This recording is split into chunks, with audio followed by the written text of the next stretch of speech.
8 days ago, I was in the best shape of my life. I had just put together back-to-back races at T100 San Francisco and 70.3 Happy Valley that were the highest bike power of my life and pretty solid run splits, tied with my best ever half marathon off the bike at Happy Valley. And last Tuesday, 8 days ago, I had a really, really good swim, 6,000 meters long course with a bunch of threshold. That was as good of a swim as I've ever had in my life. I knew it was back. I ran 11 miles at 7-minute pace, average heart rate in the 120s, felt effortless. And then I went out for an easy spin, just getting ready for my last couple of sessions before 70.3 Swansea and 70.3 Boise, my next two races. And on that spin, I was cruising along zone one. I almost didn't even do it. It was kind of just one of those extra fluffy sessions just to get in a little extra volume and flush the legs after a long run. But I went. I was by myself. And an hour in, as I was listening to some music at 100 BPM heart rate, I hit a huge patch of loose gravel, 2 to 3 inches deep, right in the middle of the road, perfectly camouflaged as I was making a 90-degree left turn, and instantly went down and had no chance. Happened very fast, smashed my shoulder, and instantly knew I was completely fucked. Could not get up. The pain in my shoulder was super severe, and I screamed out for help. No one was around. And I just felt incredibly sorry for myself immediately. I had this wave of emotion where I just started screaming at the sky, screaming at God, anyone who could hear me. What the fuck? How could this happen? No way this is real. I thought it was a dream. I was like, wake me up from this nightmare. Because I've just been so excited to be back from injury after breaking my right clavicle and scapula on March 25th, just 100 days earlier at 70.3 Oceanside. And so I knew that this left shoulder was in serious damage. I couldn't move it. And I called my wife instead of 911. I thought at that time, okay, I can tough out. I knew I was about a 20-minute drive away. I knew I can tough out 20 minutes. I don't need to call 911. Maybe I'm not even injured. Maybe I can just go home when she gets here. That was what went through my thought, because please God, I don't want to go to the emergency room, and I do not want to admit that I'm broken. Those 20 minutes were the longest 20 minutes of my life. The adrenaline wore off, and then I was in screaming pain and just agony, emotional agony. I mean, I lost it. I threw my bike. I kicked the rocks. I threw my helmet. I mean, I was beside myself. I just could not believe that this had happened to me. And I felt so angry at the gravel that took me down. And just all I could think about was, oh my God, I'm supposed to go to London on Monday. Like, how could this be taken away from me? What did I do to deserve this? And the answer is nothing, like, as I've had 7 days to process this now, like, shit fucking happens. That's the moral of this whole thing. How, you go through life thinking you have control over where you live, how much money you make, what your career looks like, what kind of family you want to have. And you just don't. You have the illusion of control a lot of the time. And sometimes you can make a plan and you can execute every step along that plan, and the plan happens and it comes true. But sometimes it just doesn't, and there are a lot of people that are going through much, much harder things in life than what I'm going through right now with the second broken clavicle and scapula. It's like, okay, I broke some bones, I'm going to heal. Like, I have a good life. I get to sit in my backyard in the sunshine today. But like, it really sucks. And just because some people have injuries that are worse, or have to deal with family deaths or unexpected crashes and head traumas, all those things are worse than what I'm going through.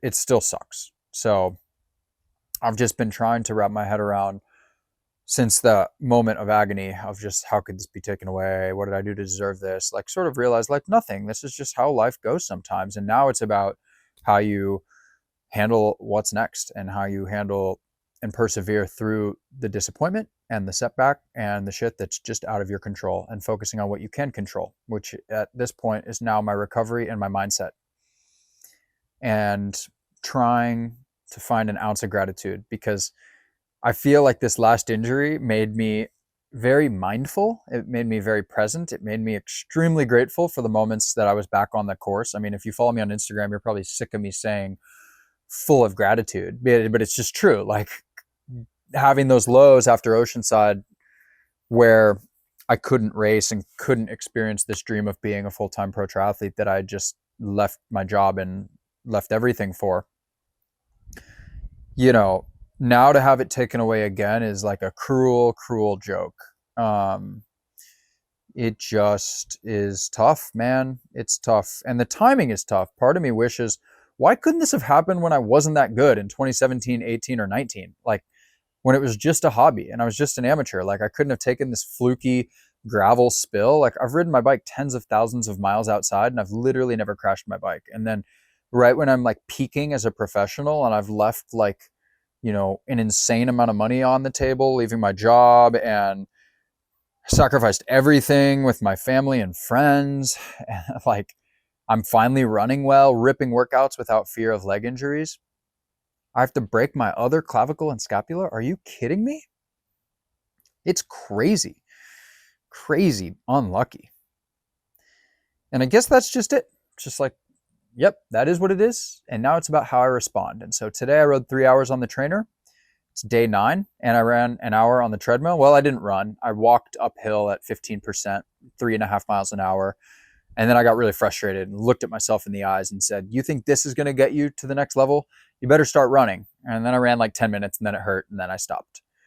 But man, I'm hungry. I'm bitter. I have a chip on my shoulder. I'm angry at this one. I want to use this as extreme fuel to make the craziest and strongest comeback that anyone's ever seen. I fully intend to be in the best shape of my life in 10 weeks at my next race, which I'm hoping is going to be Ironman Wales. And it might sound crazy to want to tackle one of the hardest Ironmans in the world 10 weeks after breaking your scapula and your clavicle again, but I want to do it. So fuck it. I'm going to try. This year has taught me nothing's impossible, to be super resilient, mentally tough, and you need to do more than you think you can to achieve extraordinary results. You know, like riding 20 hours on the trainer this week might seem a little bit extreme for, you know, having just gotten off the painkillers and basically still can't move my arm. But it takes extreme training and extreme approaches to achieve extreme outcomes. And being an exceptional long course Ironman triathlete in 2026 requires extraordinary and extreme training approaches. There's no doubt about it. Anyway, I could ramble for a long time. I've had a lot of thoughts bottled up, a lot of time in my own head on the trainer this week. But just a huge thank you to everybody who is supporting me and following me along in this comeback. I say that in a lot of my videos at the end, but this one I really freaking mean it. Last week I thought about quitting triathlon. I was at the lowest point as an athlete that I've ever been, by far, not even close. And I've had a lot of bad races and injuries. This one was the most testing, by far. And I just questioned, like, why the fuck am I doing this? Like, is this worth it? Like, what, like, if I go win an Ironman, will this be worth it? Like, breaking both femurs, both clavicles, and both scapulas in the course of 3 years, quitting my job, and suffering for a living, like 25 hours a week. It is a really hard life in a lot of ways, but the highs are so worth it. And for me, those highs are spending time with my friends at the races, traveling the world, getting to create the incredible content and media, feeling an incredible sense of pride when I sign a new sponsor and do a new partnership to add marketing value to that brand, feeling a sense of fulfillment and achievement when you get a personal record or a personal improvement or just a great result, especially in the pro field.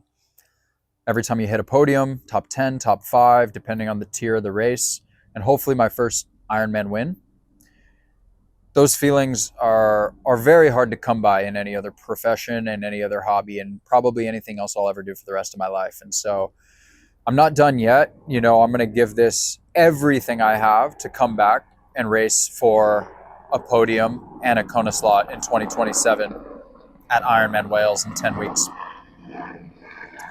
Huge thank you to my sponsor, The Feed.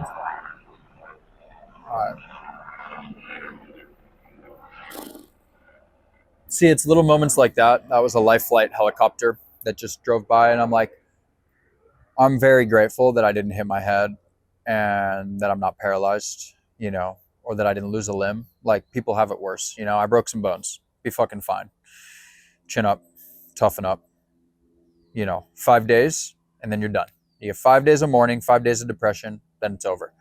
And I'm on day 8, so we're happy today. Beautiful day. Anyway, huge thank you to my sponsor, The Feed. It's been great watching the Feed Tour de France commercials. It's pretty good timing, breaking bones. Get to watch the tour every morning before I start my workouts. And, they've just been incredible. I've got all the collagen, the Pillar Performance, the whey protein, tart cherry, all the little supplements, vitamin D and K, to help speed up this recovery as much as possible. Obviously, I was supposed to be in Swansea with Kyle this week, filming an incredible race week. The American boys go to the UK to race for the first time, but that didn't happen, unfortunately. But I am targeting Ironman Wales in 10 weeks, and I fully intend to be in the best shape of my life in 10 weeks, and competing for a Kona slot and a podium at the front of the race. So enough feeling sorry for myself. The rest of this comeback journey is going to be race focused, returning to form, minimizing the loss, and I know what to do, man. I've done this shit before, not very long ago, literally 16 weeks ago. So I got to go through weeks 1 through 10 a second time, maybe a little more aggressively, but not much. I was pushing the limit at that point, and so we're just going to do that again, get back to best ever bike run form, and then I hope I have a good string of luck after that without injuries for a long time. Thank you, everybody, for the incredible support getting me through what's been the hardest week of my triathlon career. It's all uphill from here, or all downhill from here. And thanks for following along. It means so much to me. You have no idea.